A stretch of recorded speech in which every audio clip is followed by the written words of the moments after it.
o recado de Deus, e eu quero que você dê toda a tua atenção. Eu tenho dito isso nos cultos e volto a dizer para os irmãos todas as vezes sobre isso. Desliga o teu celular. Que falta de educação é a pessoa aqui dentro, o telefone tocar, a campainha tocar e a pessoa sair para ouvir ou atender lá fora. Nós não temos uma área VIP aqui na igreja para atendimento de celular. Nós temos uma área sagrada para atender o que vem do alto para mim e para você. O que é mais importante é o que Deus vai falar contigo. Qualquer pessoa que quiser falar contigo agora, ela vai precisar esperar 40, 50 minutos. Aí ela vai conseguir falar contigo, porque agora você vai se reservar em ouvir a voz de Deus para o teu coração. Amém, irmãos? Vamos nos educar nesse sentido. Na minha época, eu não sei na época de vocês, não tinha celular. Quem é da minha época assim? Tem uma turma aí, não tem? Não tinha celular, não tinha. Se morresse alguém, só o correio que mandava aí uma carta com 3, 4 dias, o defunto já estava até frio, lá já enterrado. Quando tinha muito era um telefone fixo, mas celular não tinha. Agora, se não tinha, a gente vivia. Por que agora tem e a gente não vai conseguir viver sem eles? Consegue viver 50 minutos. Você consegue superar 50 minutos? Vamos para uma maratona de 50 minutos sem celular? Vamos, irmãos? Amém? Então segura aí, dá um off nele aí e segura, porque Deus quer falar contigo. Amém? Glória a Deus. Vamos receber o nosso irmão Robson, dizendo todos glória ao Pai, glória ao Filho e glória ao Espírito Santo. Bom dia, amada igreja, paz seja convosco, amém? Glória a Deus. Todos estão bem? Você já cumprimentou o seu irmão que está à sua direita, o seu irmão que está à sua esquerda? Eu sei que você já cumprimentou os visitantes. Você já desejou bom dia ao seu irmão? Você já falou para ele, paz seja contigo? Amém? Glória a Deus. Tem alguém na projeção hoje? Ô bênção, Mateus. Olha só, eu gostaria de convidar a igreja neste momento a meditar na palavra, na carta aos Hebreus, capítulo 13, versículo 8. Eu creio que é um versículo bem conhecido dos irmãos. Hebreus 13, verso 8. Eu creio que os irmãos podem até recitar ele. Amém? Os irmãos encontraram? Você que está aí perto de um visitante, seja solidário. Partilhe aí sua Bíblia, amém? Glória a Deus. Carta aos Hebreus, capítulo 13, verso 8. O que diz a palavra, igreja? Espera aí que ficou embolado. Eu escutei um pouco aqui, um pouco ali, um pouco lá. Espera aí, 1, 2, 3 e...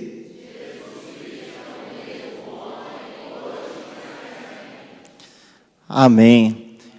Podemos assentar. A palavra diz, Jesus Cristo é o mesmo ontem, hoje e...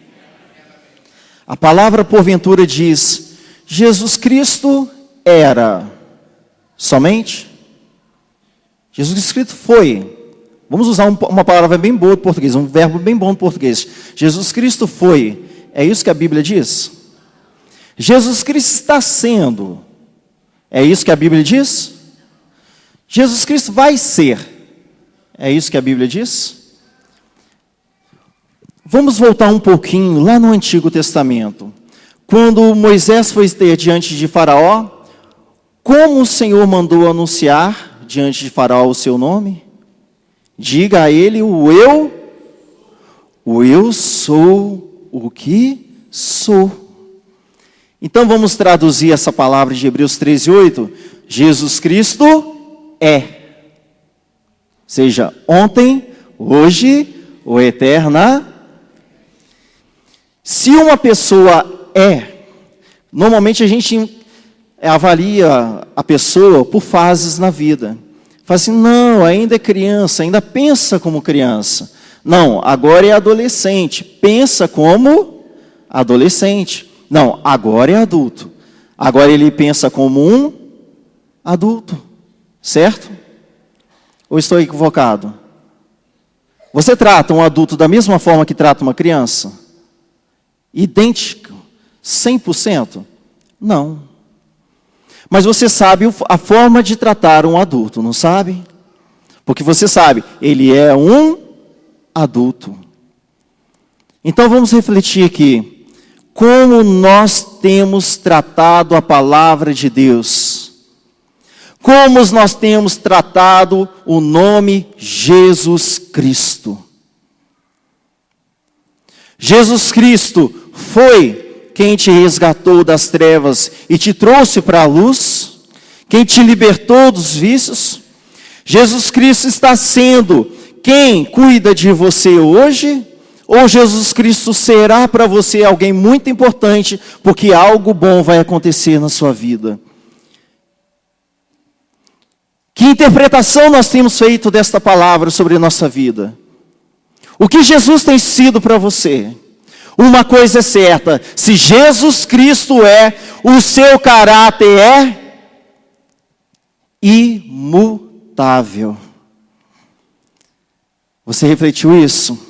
Se o seu caráter é imutável, ele continua sendo e sempre será o mesmo. Ele continua sendo o nosso Senhor. Jesus Cristo, ele é sim o mesmo ontem que soprou na narina de Adão e que deu a ele fôlego de vida. Jesus Cristo é o mesmo que está presente neste culto, nesta reunião. E Jesus Cristo sempre será amanhã aquele que voltará para buscar a sua noiva. O seu caráter é imortal. E vamos falar então da legalidade deste nome. Porque Jesus disse que no seu nome em meu nome expulsarão demônios. Em meu nome. Não diz outro nome. Mas o que o escritor aos Hebreus, que não é identificado aqui, quer retratar? Agora vamos no contexto. Vamos em Hebreus 13, 1. E vamos começar a ver que o escritor aos Hebreus, que não é identificado, muitos falam, pode ter sido o apóstolo Paulo. Aí os estudiosos dizem, não, pelo jeito que ele fez a narrativa, pelo jeito que ele escreveu a carta, pelo conteúdo da carta, dificilmente seria do apóstolo Paulo, porque ele sempre começa suas 13 epístolas falando, eu, apóstolo Paulo, e ele não se identificou nessa. Então, certamente, um homem muito usado por Deus, escreveu essa epístola. E ela é uma epístola particular, porque ela fala para os judeus, para o coração de um povo que já tinha uma ligação, uma aliança com Deus, desde o Antigo Testamento, já tinha uma aliança muito vital e muito forte. Mas esse povo agora, ele estava se debatendo com um novo cenário, porque esse povo estava esperando há muito tempo o seu Messias, o seu prometido.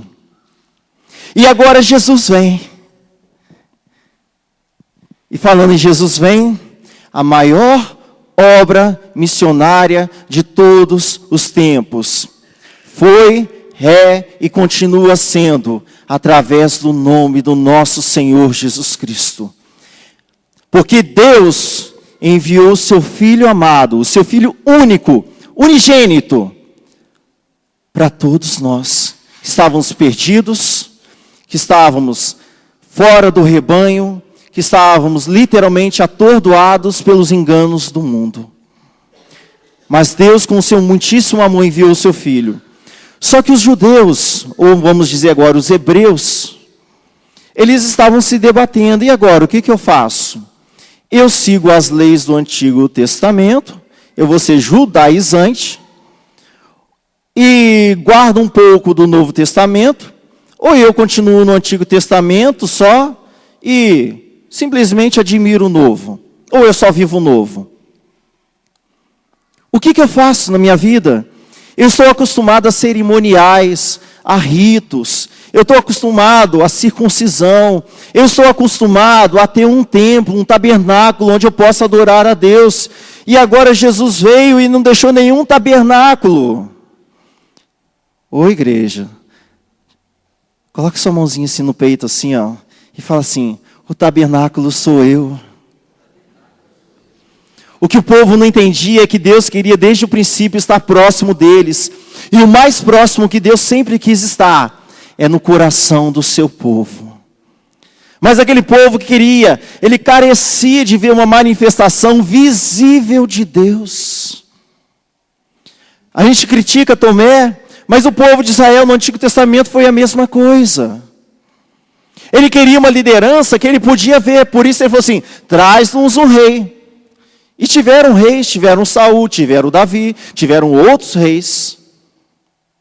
E este povo agora não conseguiu admirar a beleza e a essência do verdadeiro rei. Os capítulos anteriores da Epístola aos Hebreus falam sobre teologia, sobre ensinamentos diversos. Mas no capítulo 13 vai tratar de deveres cristãos, de praticidade da nossa vida.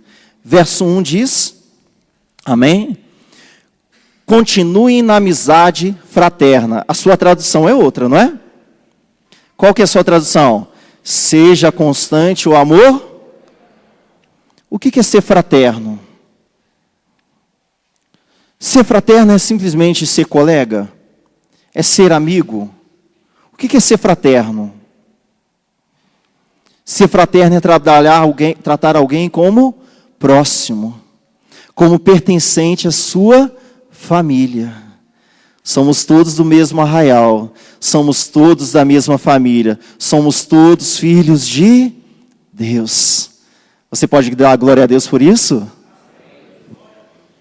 O verso 2 diz: não se esqueçam de serem amigáveis para os cônjuges de fora, porque procedendo dessa forma, algumas sem saber receberam anjos.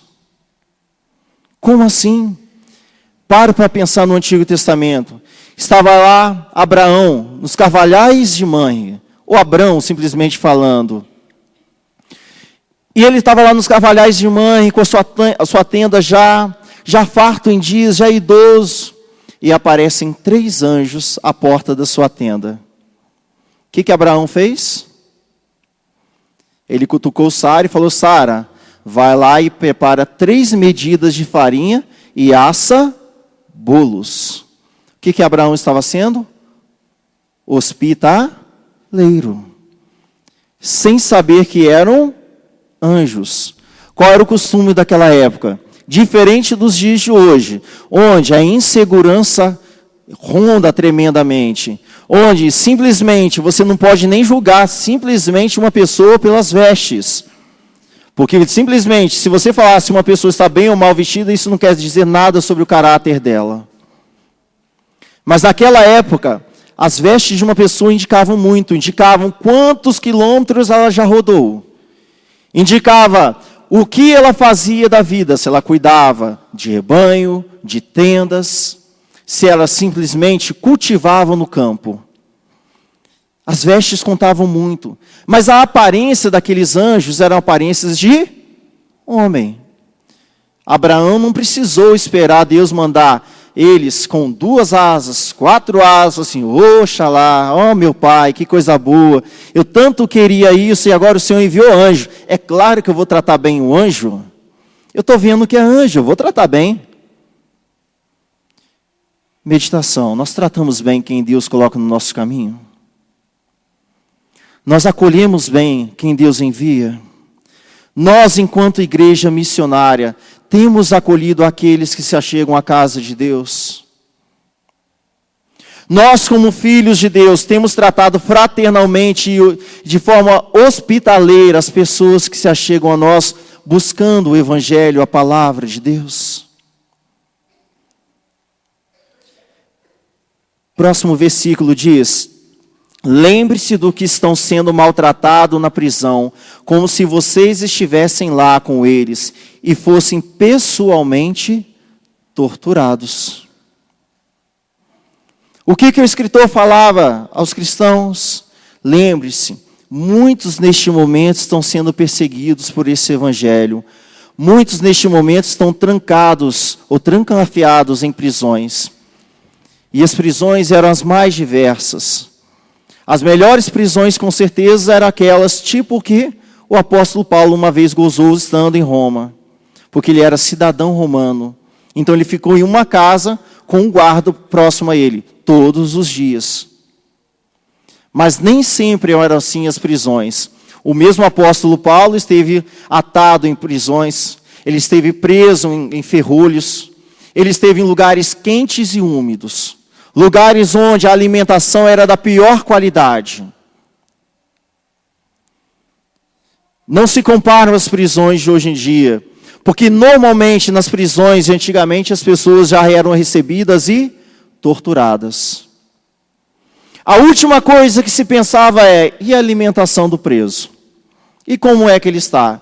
E os direitos humanos, 50, 60 anos de direitos humanos? Não existia direitos humanos. Existia cárcere, prisão. As pessoas podiam ser presas de modos diversos e por causas diversas. Por exemplo, uma pessoa endividada ia lá, prendia ela até ela pagar a sua dívida. Jesus falou isso na parábola do credor incompassivo. Prendia a pessoa até que se pagasse a dívida. Reflita aí. Será que nós conseguiríamos sair de uma prisão para pagar a dívida que Jesus pagou pelos nossos pecados? Será que nós conseguiríamos, por merecimento, por crédito, pelo nosso dinheiro, pelo nosso suor, pelo nosso esforço, pela nossa mentalidade ou intelecto, pagar a dívida que Jesus pagou por nós naquela cruz? De forma alguma. Por isso, a aliança do Novo Testamento é uma aliança de graça. É uma aliança de amor. Porque Deus se manifesta dizendo, Deus é amor. O casamento é honorável em todos os aspectos, e em particular, o sexo entre os cônjuges é puro.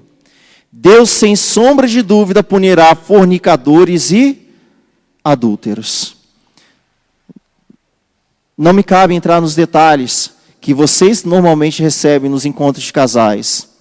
Mas uma coisa a palavra deixa clara: digno de honra entre todos seja o matrimônio, bem como o leito sem mácula, sem pecado, sem contaminação, sem adultério.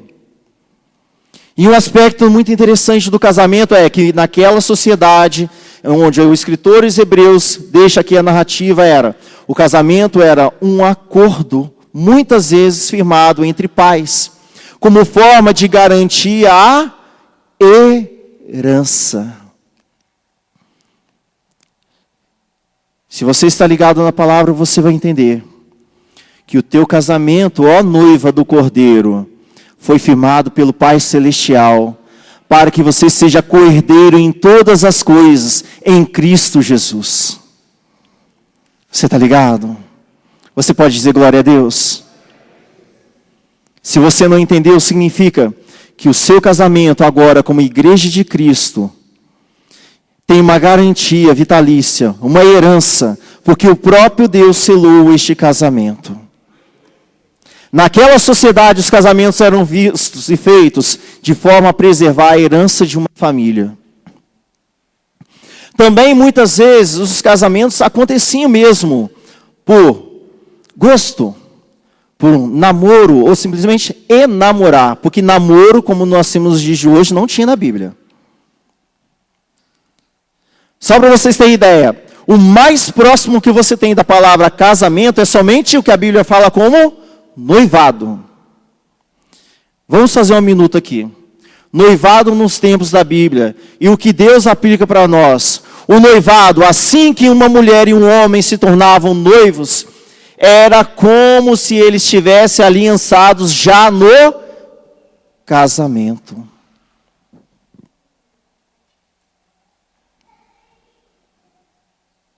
Você entendeu? Que Que tipo de noivado hoje a igreja cristã tem reproduzido? Um noivado que agora eu vou noivar porque noivado é de Deus, noivado é compromisso. E desfaz os elos, desfaz os compromissos. Que tipo de noivado hoje essa sociedade permite em que tudo se junta e tudo se separa ao mesmo tempo? Que missão nós temos feito em meio a essa sociedade de valores? Que valor nós temos levado para essa sociedade? Que valor tem sido exprimido pelas nossas vidas? Qual tem sido o testemunho de vida nosso? É a meditação da palavra. E você que é casado, é a melhor coisa que Deus planejou para você. Porque a Bíblia coloca como se fosse uma união espiritual entre o homem e a sua esposa. No Novo Testamento diz que os dois se tornam uma só carne. Não são duas carnes, duas vontades, dois desejos, duas realizações, dois sonhos, dois futuros. Não, é um.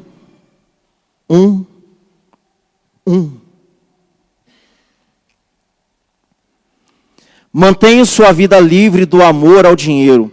Contente-se com o que vocês têm, porque Deus mesmo disse: nunca faltarei a você, nunca o abandonarei. Você recebe? Eu nunca te desampararei. Moisés virou naquele momento para a congregação, para o povo de Israel, disse: olha, o Senhor não te desamparará. O Senhor não vai te deixar órfão, nem viúva, nem sozinho. O Senhor não vai te deixar sozinho no meio do deserto, em sequidão. Ele prepara uma terra que manda leite e mel para você. Josué, quando estava lá, atônito, preocupado, a responsabilidade é grande.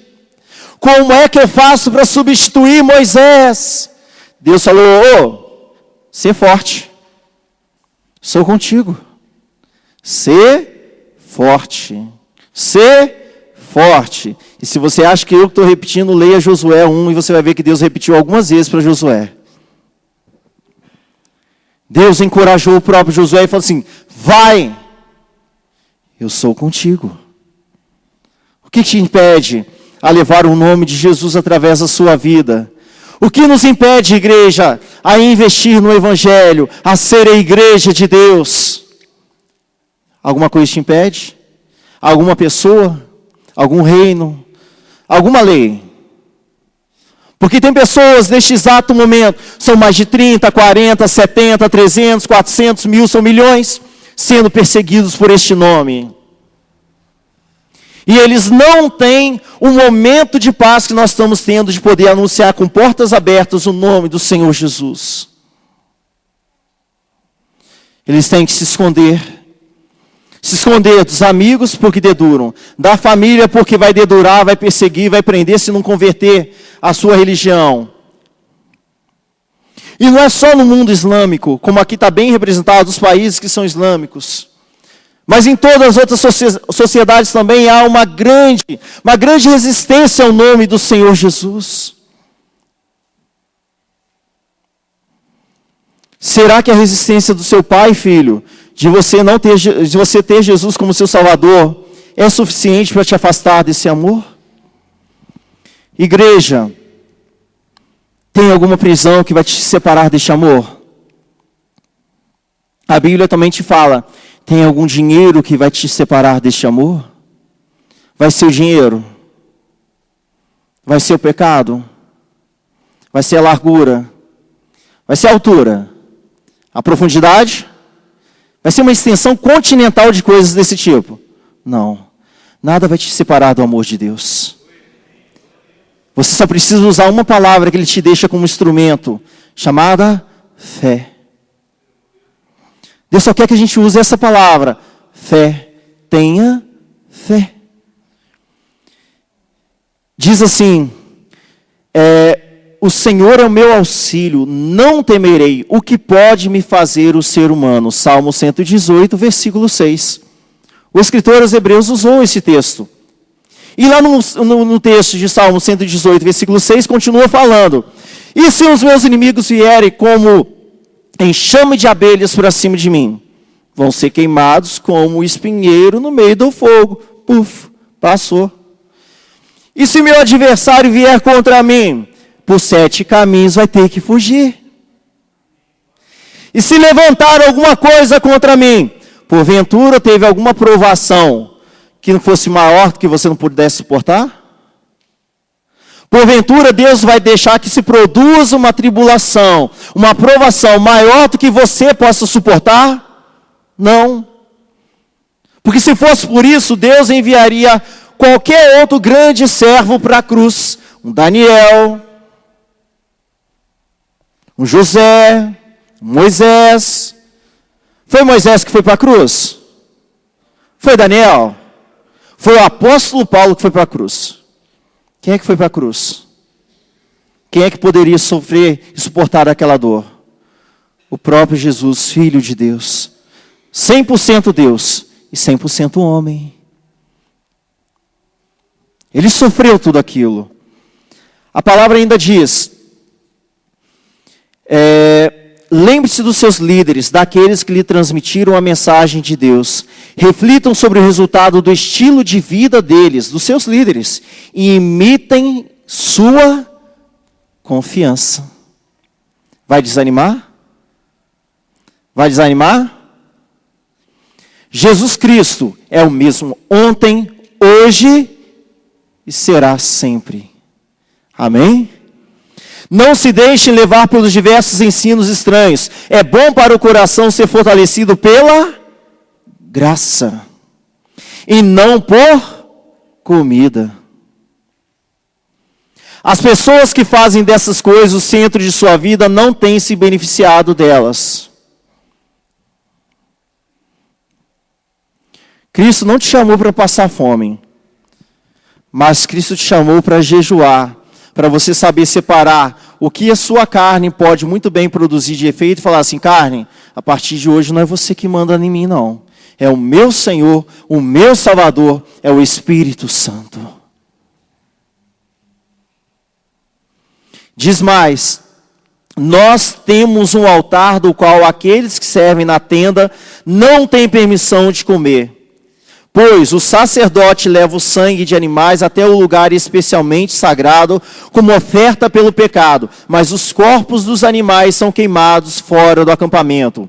Da mesma forma, portanto, Jesus também sofreu a morte fora do portão da cidade, para santificar as pessoas por meio do seu sangue. Assim, saiamos ao encontro dele, fora do acampamento, e partilhemos de sua desonra, porque não temos aqui nenhuma cidade permanente. Pelo contrário, buscamos a cidade que há de vir. A sua cidade eterna vai ser Juiz de Fora? A sua cidade eterna é Rio de Janeiro, Belo Horizonte? Qual é a sua cidade eterna? Alguém pode responder? Com mais força. A nova? Só que para chegar nessa nova Jerusalém, teve um acesso. O texto deixou um acesso aqui. E esse acesso ficou claro, porque no Antigo Testamento havia o dia da expiação.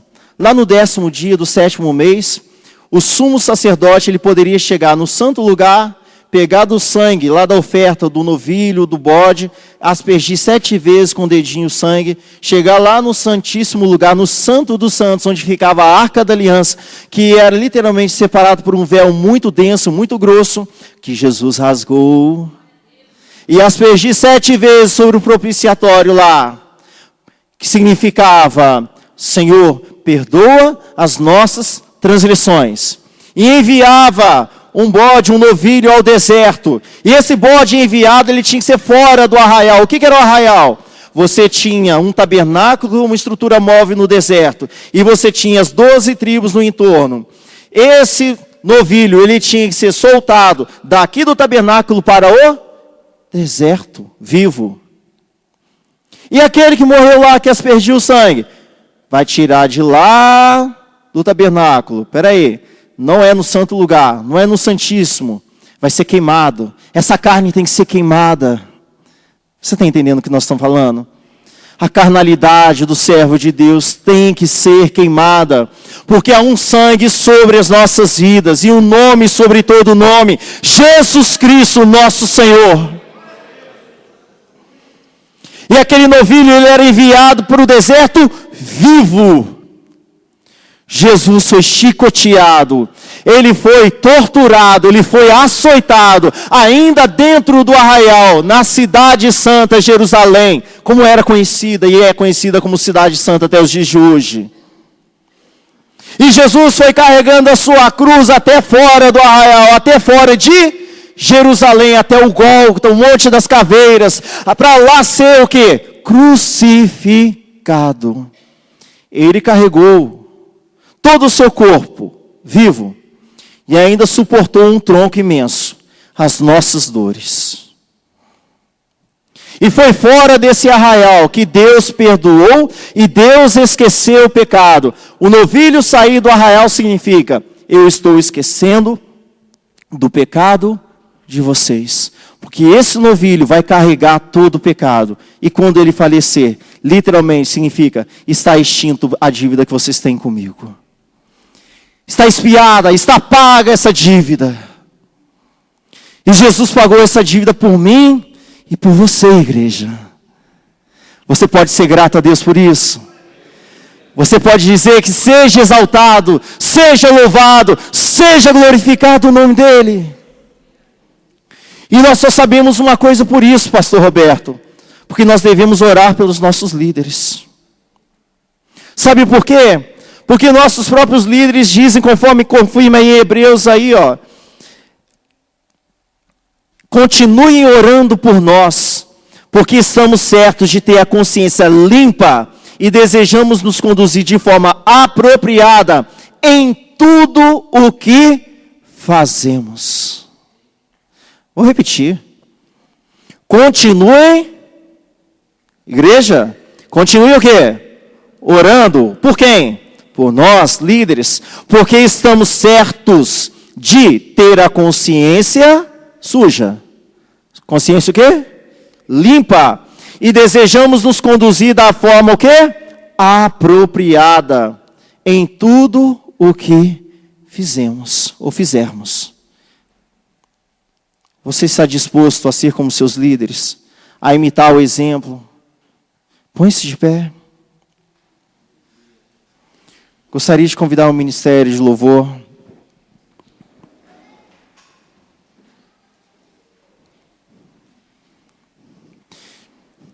Tudo isso que foi explanado, que foi falado na palavra de Deus, não é porque eu quis, é porque o Senhor já deixou registrado para nós.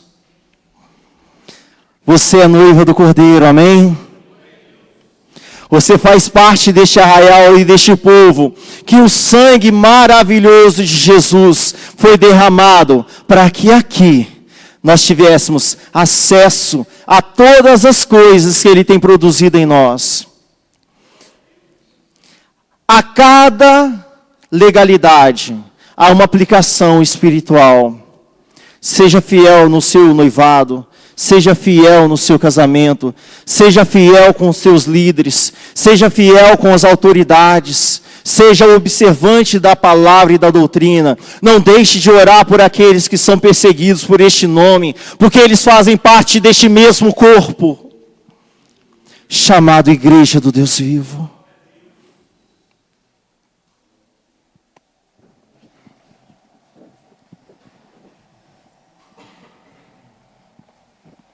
Feche seus olhos. Eu te convido neste momento a meditar. Não naquilo que eu disse, não naquilo que o irmão Robson falou, mas no que o Senhor tem para você na sua vida, na sua casa, na sua família, no mais íntimo do teu ser, onde com certeza a palavra de Deus já chegou. Deus diz para você, imitar o exemplo da fé. Deus diz para você, seja hospitaleiro, receba bem os seus irmãos, tenha como bandeira, conforme já foi dito neste altar, tenha como bandeira o amor. mas não o amor do mundo, o amor do próprio Deus.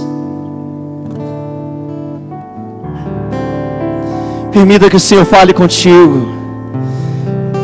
Abre os seus lábios. Eu creio que você tem algo a dizer ao teu Senhor. Eu creio que você tem algo a dizer ao teu Salvador, ao nosso Salvador, ao nosso Senhor. E se você tem um brado aí no seu peito, você pode dizer glória a Deus. Se você tem um clamor nesse peito, libera ele agora. Deus sabe a necessidade do seu coração, mas é preciso que você confesse com os seus lábios. Diga, Cordeiro, que foi morto. Aleluia. Santo, santo Ele é. Você pode dizer, igreja de Deus, Um novo cântico ao que se assenta. Aonde, igreja? Sobre o dono do céu. Ele é santo, Ele é digno, Ele é incomparável, Ele é maravilhoso. Senhor, Teu nome é sobre todos os nomes, Senhor. Exaltado e engrandecido seja Teu nome, Senhor. Oh, aleluia! Professa, Senhor, um novo cântico, igreja. Um novo cântico